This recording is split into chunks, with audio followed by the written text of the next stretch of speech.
Egboma na-ege ntị, anyị ekene unu ọzọ n'ụbọchị uhuruchi tata.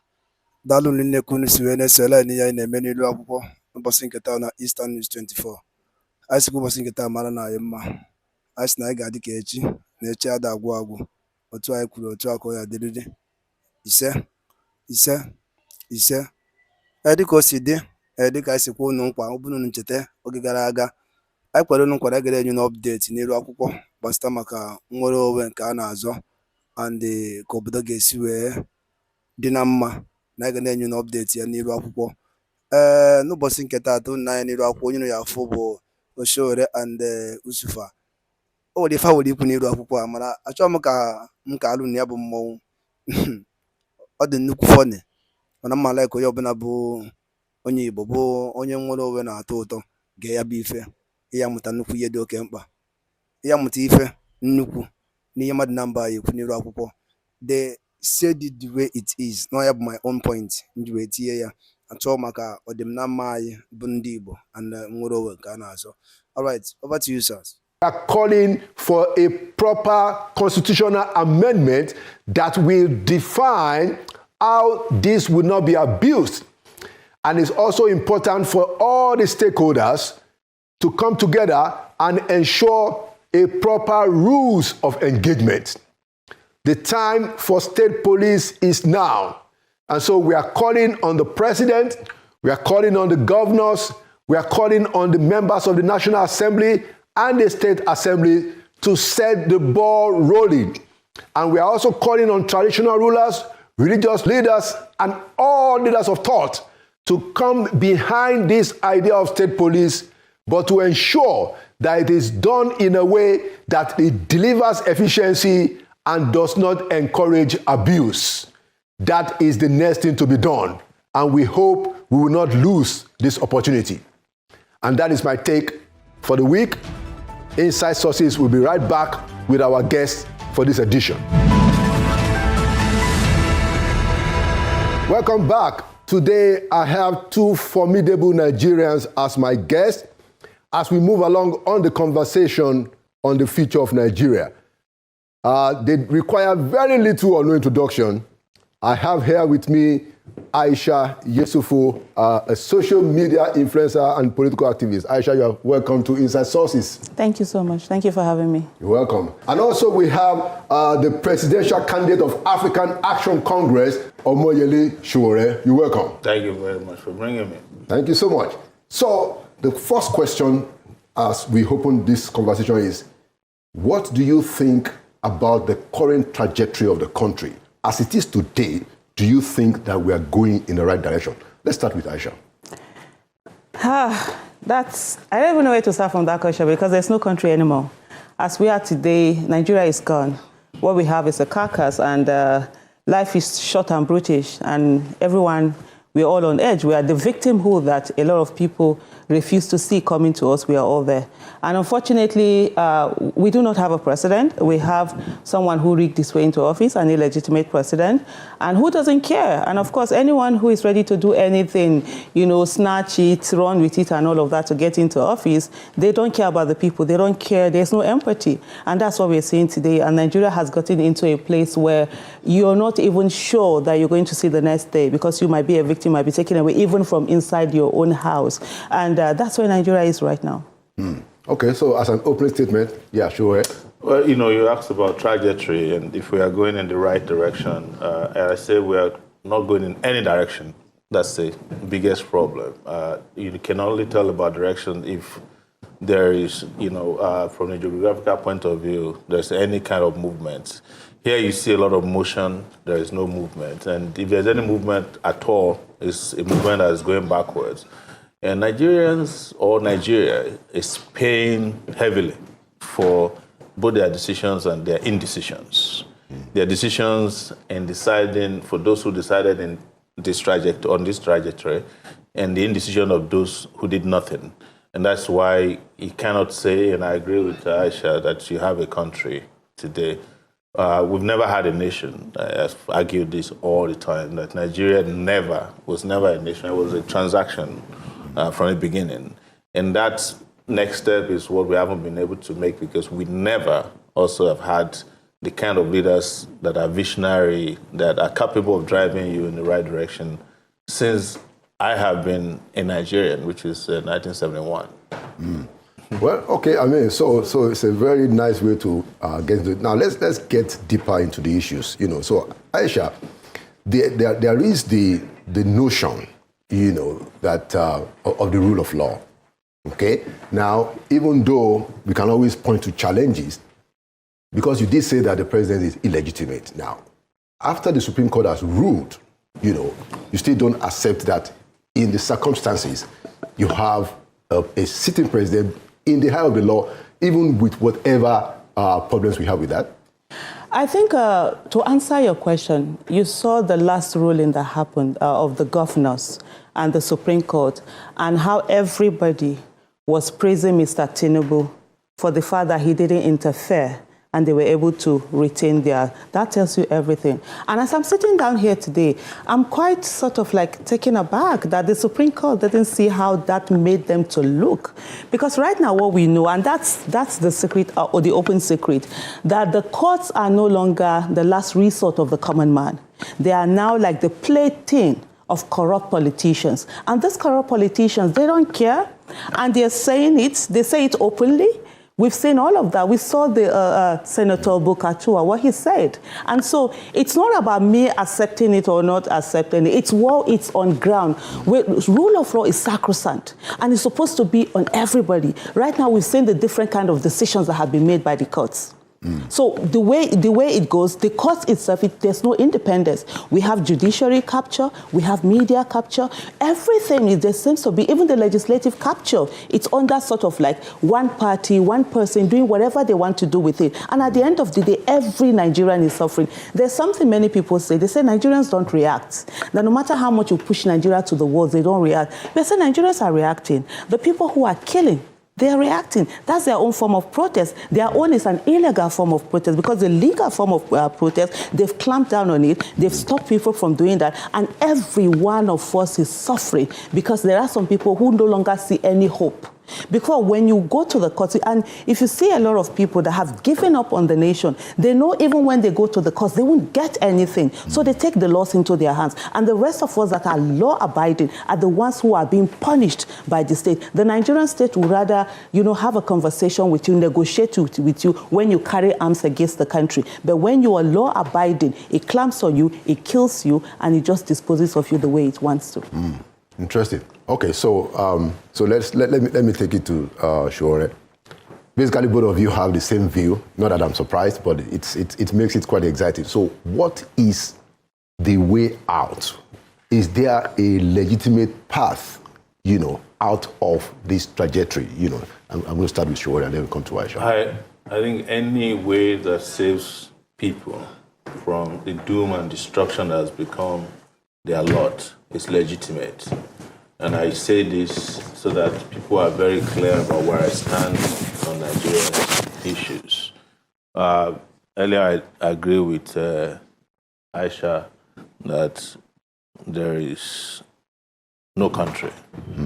Where I disagree or differ from them and their party was their own brazen hope, I call it brazen, that the judiciary was somehow going to deliver differently in the 2023 election, because it has been very clear from the election, from the primaries at the party's level, the conduct of INEC, that they were not planning an election.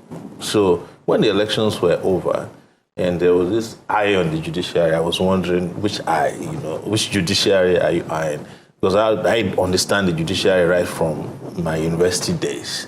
I have been expelled, went to court, judges did not deliver justice. So, but where I agree with her is the issue of legitimacy. You see, something can be legal and be legitimate. A human being can be born as a legal human being, but the process of birth might be legitimate if it doesn't go through what is legit. So I agree with her that, and you have a right to reject a system or a precedent that did not come legitimately, as it's been decided by, or ought to have been decided by the rule of law. But we're not dealing with a country that respects any laws. The laws here are like cobwebs. They are only meant for ants. And, you know, The elephants walk past them without even knowing them. So it's a country that is created for two categories of citizens. And that is why I have always advocated, and I'm never afraid to say that something massive, something urgent, and something revolutionary must happen in Nigeria for us to change course. This course will continue, you know. They have already rigged even the next election if we go by how they have populated INEC already. You know, in the US, where you and I spent some years, if one person was going to the Supreme Court, the country will shut down. There will be conversations. They will go and look at where he was standing when he was in primary one. If he was backing the flag or he was in front of it, if he plucked somebody's coconut, you know, if he took somebody's eraser. Here in this country, there were over 11 Supreme Court judges that were just smuggled into the Supreme Court, and nobody talked about it. In fact, the media did not talk about it. The public are not aware. Nobody knows who these new judges are. Nobody did any background checks on them.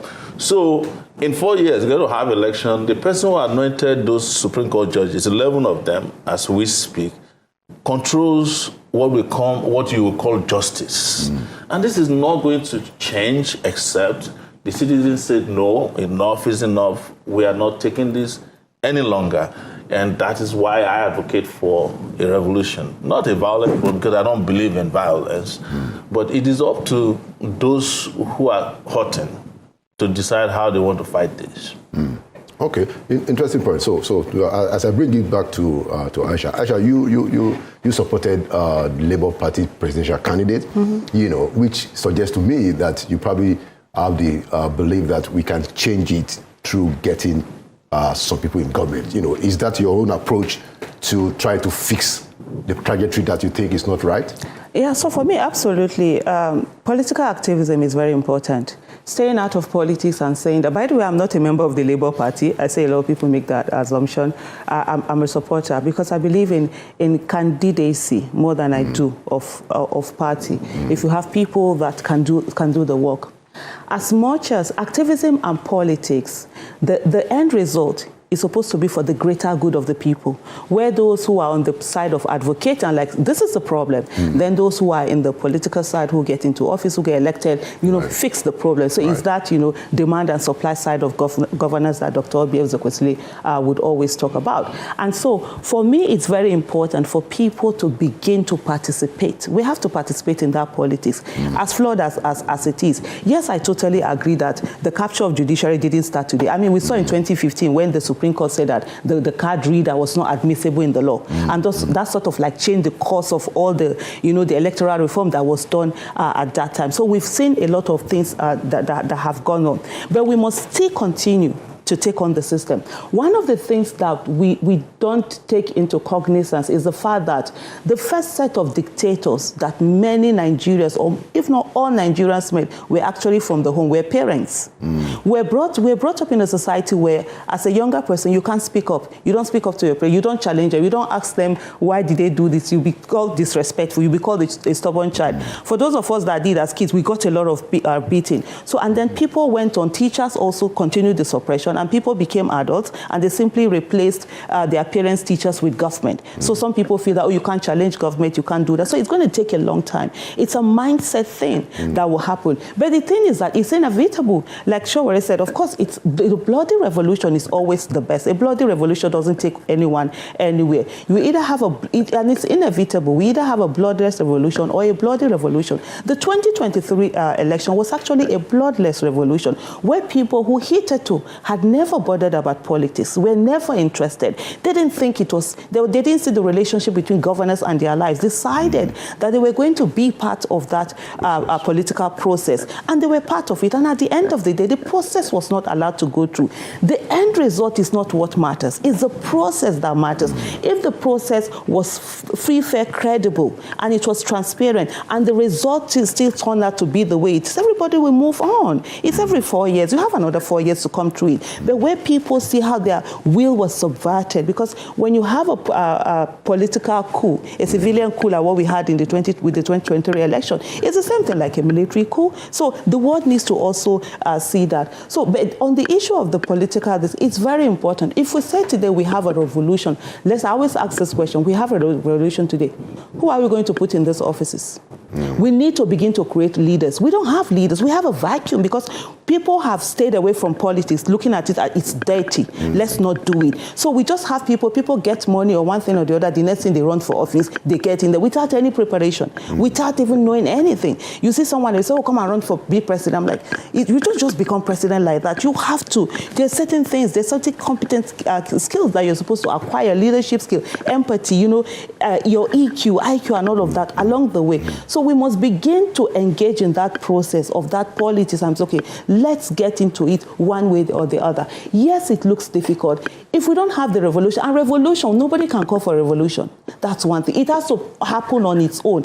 I always say to people, when that revolution will happen, we'll all see ourselves on the streets and we'll be saying, even you bros, you might be here. Sis, you might join us. That's the way it will go. But until we get to that stage, can we begin to prepare sort of like that leadership so that we have a sort of a critical mass of people that we get into leadership position and actually serve the people, not the ones that we get in there and then they'll begin to do what we're seeing today. Because most of the people who are in leadership today were actually the ones who were fighting for this democracy. We're the ones who were fighting for human rights, but they got in there, they became, from baby monsters, they became gigantic monsters. Okay, good. Let's go back to Sowore on the same point. So Sowore, you've been the presidential candidate of a political party. That means you also succumb to the idea that partisan politics can help fix the. So in that wise, how do you intend, as a politician, how do you intend to use your party to change this?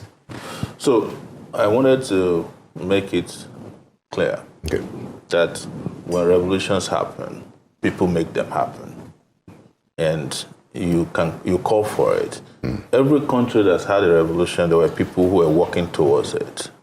That's what is in history. It is what triggers it that I may not have a date, she may not know the date. It's very interesting that after the 2023 election, most of the people who said revolution was a bad idea were calling for revolution. They are still calling for it. Some of them were calling for a coup plot. Yes, because of the election. I also want to correct the impression that, 2023, in my view, actually it has enthusiasm but low participation. In the history of the country, number of voters in 2023 were probably some of the lowest. If you look at the number of registered voters compared to the number of people that went out to vote. Maybe there were more new yes, voters. Yes. So, because people have started losing faith in the political process before now. You're talking about 2015. In 2007, and you and I were covering this from the US, the Supreme Court decided, first it was the Court of Appeal, that you don't need, serial numbers for the ballot papers. And as a result, Yar'Adua became president and he had to apologize himself, being what they call a good Muslim, that I know I didn't win the election, but let's move on. So this process did not start today. But what has been happening is that those who are manipulating the process have been growing in impunity. And I want to address the issue of where the leaders come from. We cannot claim that people are not, we are not producing leaders. What has not happened is that some of the best leaders in this country have not been given the opportunity or have not created the opportunity to lead. You cannot claim that after my 30 years of being an activist, from the university to creating media to doing some of the things that are impossible, even living abroad, I consider that, education and leadership development. You can't claim that Aisha here, who led a major movement to bring back our girls, is not ready for leadership. No. See, when the revolution happens, when the vacuum is created for good people, you'll be surprised at how many leaders we have who have just been suppressed in their various fields, who are depressed, who are compressed. They will be unleashed on society. Some of them will come from abroad. When I was doing the election campaigns in 2018, I met Nigerians who are tunnel engineers in the UK. They are the ones building the tunnels that the trends drive. You have a Nigerian doctor who brought out a baby for the first time in history, fixed the baby and put it back. How can we say that the country don't have these leaders? But as long as you keep putting, or these guys keep imposing themselves on the system, those potentials will never rise to the surface. And the last part I would address over this issue of leadership is that even the struggle to bring about a better society creates its own leaders. But we must not forget that the number of people that fought for democracy compared to the number of people who have transited from that era to the new dictatorial era she's talking about, but there are very few. Very few, and you can argue, and I've argued this before, if some of these guys who are now in power actually fought for democracy, if they weren't fighting for themselves, considering that the period of the democratic struggle, the most difficult part of it, some of them were selling drugs abroad. So how can you be fighting for democracy and engaging in crime? So this is what we have found out. So if you do the maths very well, you discover that they have the real democratic leaders have not transited. And this is a conversation probably for another day. And that is why some of us went and created parties of our own. Because Chief Gani Fawemi created one in 1994 when it was not even acceptable to create a party. Part of the reason I participate in the political process is also to throw up the contradictions in the system. So that the more of those of us who are outliers participating, the more the system's underbelly is exposed to the public. But if you leave it for them, which is what we did in 1999, by the way, we fought for democracy when it was time to transit. We all left. I left Nigeria in 1999. By the time I came back, they had bloodied Gani Fawemi. Falana tried to be governor of Ekiti. He lost in a way that nobody has ever lost. They ridiculed everybody. Real pro-democracy activists were ridiculed. But the fake pro-democracy activists got into power. Yes, from 1999. So we should not consider those ones as the real face of the pro-democracy movement, because most of them weren't fighting for democracy. Anyway, it's... let me just figure off from what he's talked about in the 1999, which is, I totally agree with him. The people who really fought for for democracy didn't participate in it. And that comes to the question where you're talking about political process. There are a lot of people who just feel that, people shouldn't participate in the political process. And that's wrong. Because what happened in 1999 was that those who actually fought for it thought maybe the military were not going to go away or something. They left. And criminals entered. And by the time those criminals, a good number of them weren't even whether fake, they were criminals because nature abhors vacuum. And then they got in. By the time the people who were actually pro-democracy came back, they couldn't get them out of it. So that's one. The other thing I just want to quickly talk about is on the issue of the register. When we look at the percentage, the 2023 election, we had very small percentage. But we could see there were quite a number of people that came out. One of the things for me, and I think, and I might be wrong, and I want to be proven whether right or wrong, is the fact that with the 2023 election, incidence form was not allowed. So people, there had to be that accreditation. If you're not taking it, then you can't vote. Unlike what we had before, where this, even with the card reader, incidence form, politicians will have a way to just bring up these numbers. Another thing also we have to look at is that register itself. Is it really the number of people that are there? Because what we had earlier on before, politicians used to, register multiple. One person, we have like 40-something cards, 100 cards, because they use it to how do I put it? And by Dalo Nino, Kunisuba Westoelaya, Ozo, Nia name. On again, tune on the leaf, so Reku, Bastamaka, Osi, there is no more country again. Yabi fe kwa iye julanya. I was again ki wedi ku bastamaka yabi fe. Ki fi wedi ku bastamaka yabi fe. No dinkegi dikendro ya. Ya ka wasidi dinne. And obro kwani ya meji je wafa. Mana mamdi gere yabi fe ofuma. They said it the way it is. And if you see, Mazina the more you hold him there, the more Nigeria is falling. The more Nigeria is going down. Take it or you leave it. Until you come to a point of fire, the hot Wi-Fi and the more you hold him, and it's going to destroy Nigeria with the truth. so ịfụ na kịta anụ na awụ mmiri ejugo awụ ọnụ ịghọtago drọpụla anyị kọmentị ife ichere n'iru akwụkwọ gbasara maka ihe ndị anyị nọ anyị ga-etinyekwuru ndị pati 2 nke akwa wanụ chere nụnụ onye dị na ngwa na nkwụ na-abịa nweta na-ekwu anyị ga-etinyekwuru unu the part 2 of it so unu wee ndidi ọfụma